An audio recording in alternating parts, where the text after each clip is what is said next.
Hello everyone, today we are looking at a story that sounds, at first, like another trade dispute between Canada and the United States. Another political fight, another economic warning, another headline about tariffs, retaliation, and corporate panic. But this is not just another trade fight. This is something much bigger. Because this time, Canada did not target cars. It did not target steel. It did not target aluminum. It did not target dairy. It targeted the one ingredient that sits quietly inside some of the most powerful consumer brands on earth: water. And that single decision has shaken the beverage industry, frightened investors, exposed a hidden weakness inside companies like Coca-Cola and PepsiCo, and forced the world to ask a question that almost nobody in corporate America wanted to ask out loud.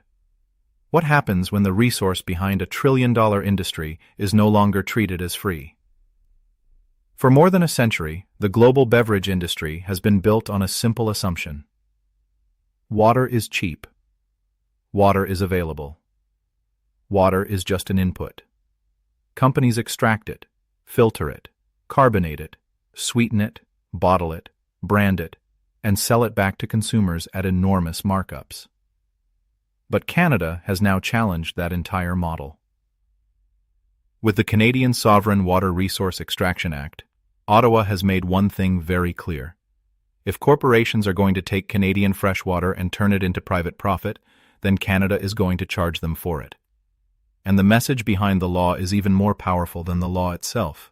The water was always the product. Canada is just charging for it now. That sentence changes everything. Because for Coca-Cola, PepsiCo, bottled water companies, energy drink makers, food processors, and multinational manufacturers, water has always been treated as the invisible foundation of the business. Consumers see the brand, they see the red can, they see the blue label, they see the sports drink, the sparkling water, the plastic bottle, the advertising, the celebrity endorsements, the stadium sponsorships. But underneath all of that is water. Not marketing, not flavoring, not packaging. Water. A can of soda is mostly water. A bottle of sports drink is mostly water. A bottle of branded water is almost entirely water. And for decades, the business model worked because the most important ingredient was also one of the cheapest. Canada has now changed that equation. And that is why this story is not really about one tax. It is about precedent. Because if Canada can do this, then other water-rich countries can do it too. Brazil can look at the Amazon basin. Norway can look at its fresh water systems. Indonesia can look at its tropical water reserves. European countries can look at their own extraction rules. Even American states can begin asking why corporations are allowed to extract public water resources at low cost and sell them back to people at massive profit. That is the nightmare scenario for the beverage industry. Not the Canadian tax alone. The global copycat effect. Because once water is priced in one major democracy, investors must ask whether it can be priced everywhere. That is why markets reacted so violently. The issue is not only the immediate cost increase. The deeper fear is that the entire margin structure of the beverage industry may have been built on an assumption that is beginning to collapse. For years, Coca-Cola and PepsiCo have enjoyed powerful brand moats. Their logos are recognized everywhere. Their distribution networks are massive. Their shelf space is protected. Their advertising machines are legendary. But Canada has revealed something important. A brand moat protects the label. It does not protect the resource underneath the product. Coca-Cola can defend its trademark. Pepsi can defend its distribution. But neither company can force a sovereign country to give away fresh water forever. And that is where the political trap begins. Because the United States can threaten. It can complain. It can call the tax unfair. It can accuse Canada of targeting American companies. But if the tax applies equally to all high-volume commercial water extractors, then it becomes very hard to attack legally. And if Washington challenges Canada's right to tax its own natural resources, then it creates a dangerous contradiction. Because American states tax oil, they tax gas, they tax minerals, they tax timber, they tax extraction. So if the United States says Canada cannot tax water extraction, Canada can simply ask, Then can Texas tax oil? Can Alaska tax minerals? Can American states charge royalties on natural resources? That is the sovereignty trap. The United States cannot attack the principle without weakening its own system, and that is why this move is so powerful. Canada did not use a weapon that Washington understands easily. It did not use tariffs. It did not use sanctions. It did not block trade. It used sovereignty. It used resource ownership. It used the basic legal idea that a nation has the right to decide what happens to natural resources inside its own borders. That makes retaliation complicated. It also makes the corporate response weaker. Because Coca-Cola and PepsiCo are used to fighting regulations. They are used to lobbying governments. They are used to influencing policy. But this is different. This is not just a labeling rule. It is not a sugar tax. It is not a marketing restriction. It is a direct charge on the resource that makes their product possible. And the emotional power of the issue is enormous. Because water is not like oil. Water is not like copper. Water is not like timber. Water is life. People understand water instantly. When consumers hear that corporations have been extracting fresh water, branding it, bottling it, and selling it back at huge markups, the issue becomes simple. It becomes moral. It becomes political. It becomes emotional. That is why the Canadian government's message is so dangerous for the industry. It makes the invisible visible. For decades, consumers looked at a bottle of water and saw convenience. They looked at soda and saw flavor. They looked at sports drinks and saw lifestyle. Canada is forcing them to see extraction, to see public resources, to see corporate profit, to see the real foundation beneath the brand. And once people see that, it is very difficult to unsee it. This is where Warren Buffett's reaction becomes so important. For decades, Buffett has admired Coca-Cola as one of the greatest businesses in the world. Strong brand, global reach, high margins, customer loyalty, simple product, reliable cash flow. But the Canadian water tax exposes a risk that even legendary investors may not have fully priced into the business model. The brand is powerful, but the product depends on water. And if water becomes more expensive, more regulated, more politically sensitive, and more sovereignly controlled, then the entire investment thesis changes. Not overnight, but structurally. That is the key word, structural.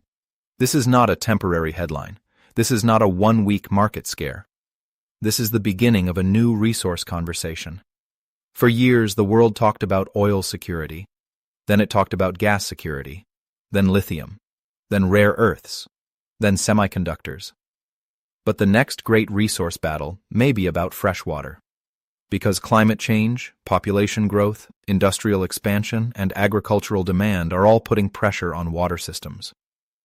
And in that world, governments will be under increasing pressure to protect domestic water supplies. Canada may simply be the first major country to turn that pressure into law, and that is why beverage companies are so exposed. Their business model depends on public trust. They need consumers to believe the product is simple, affordable, harmless, and familiar. But now, a new question enters the conversation. Who owns the water? The company that bottles it, or the country and communities it came from? That question is bigger than Coca-Cola. It is bigger than Pepsi. It is bigger than Canada. It reaches into agriculture. It reaches into mining. It reaches into manufacturing. It reaches into food production. It reaches into every industry that depends on large-scale water use. And that is why investors are nervous, because markets hate uncertainty. And this law creates a new kind of uncertainty. Resource uncertainty, political uncertainty, regulatory uncertainty, margin uncertainty. For a company like PepsiCo, the exposure may be even more complex because Pepsi is not only a beverage company, it also has food and snack operations. Those operations use water in processing, cleaning, preparation, and production. So a water extraction tax does not only affect soda, it can ripple through the entire supply chain. That is why Pepsi may be more vulnerable than investors first realized. Coca-Cola is more beverage-focused. PepsiCo is more diversified, but that diversification also means water exposure appears in more places. Beverages, snacks, food processing, manufacturing, facilities, supply chains. Suddenly, water is not just an environmental issue. It is a balance sheet issue, a margin issue, a shareholder issue, a geopolitical issue. And that is exactly what Canada has done. It has transformed water from a background input into a front-page economic weapon. But here is the most important part. Canada does not have to call it a weapon. In fact, Canada can say the opposite. It can say this is stewardship. It can say this is fairness. It can say this is responsible resource management.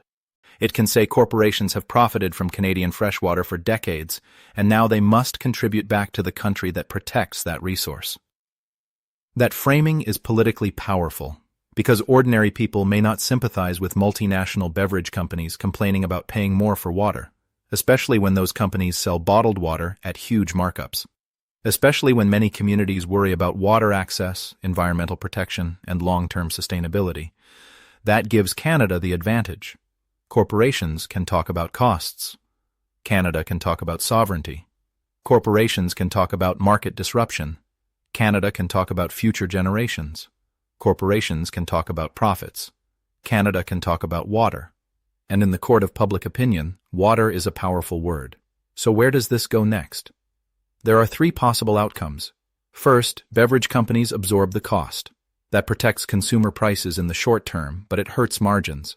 Second, they pass the cost to consumers. That protects margins, but it risks angering customers and reducing demand.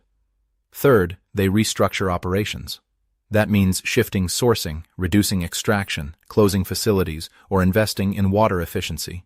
But none of those options restores the old world.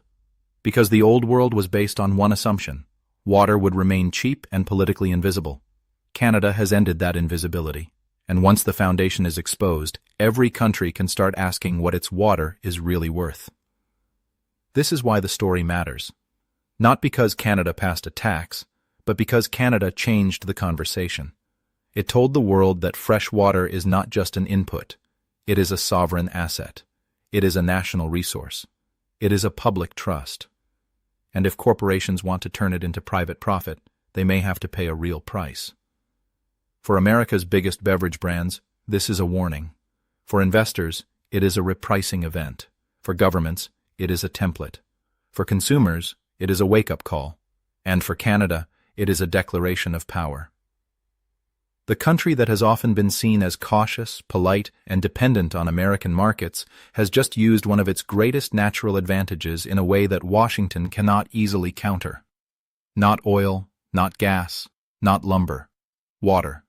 The most basic resource on Earth. The one resource no company can replace. The one resource no consumer can live without. And now the question is no longer whether corporations can sell water. They can. The question is whether they can continue extracting it as if it has no value. Canada's answer is no. And that answer may echo far beyond Ottawa. It may echo through Wall Street, through Atlanta, through New York, through corporate boardrooms, through environmental ministries, through every country with rivers, lakes, aquifers, and glaciers. Because the moment one country prices water, every other country starts asking why it has not done the same. And that is why this is not just a Canadian story. It is the beginning of a global resource reset. The beverage industry spent more than a century building brands around water. Canada just reminded the world who owns the source, and that may be the most powerful move of all. So tonight, the biggest question is this. Did Canada just create a new model for resource sovereignty? Or did it open the first chapter of the next global economic war? Let me know what you think in the comments. And if you want more deep analysis on Canada, America, trade, energy, water, and the future of global power, make sure to subscribe and turn on notifications. Because this story is not over. It may only be beginning.